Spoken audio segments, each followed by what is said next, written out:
పువ్వులల్లే ఒల్లిరుసుకుందే కోడెలాగల్లే యాప పుల్లల షేదు నమిలిందే రామ రామ రామ రామ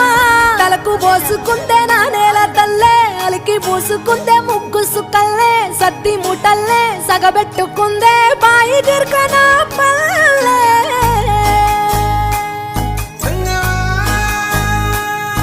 ఏ తెల్ల తెల్లని పాలధారలల్ల పల్లె తెల్లారుతుంటదిరా గుళ్ళోని గంటలు కాడెట్ల మెడలోన జంటగా మోగుతూ ఉంటాయిరా నాగలి భుజాన పెట్టుకుంటే దోస్తులు చెయ్యేసినట్టేరా కొట్టు గోదా పక్కన ఉంటే కొండంత బలగం ఉన్నట్టురా చల్లగాలి మోసుకొచ్చెరా సేను శిలకల ముచ్చట్లు దారి పొడుగు సెట్ల కొమ్మలా రాలుతున్న పూల సప్పట్లు గట్టి మోపులు కాల్వ కట్టులు చెమట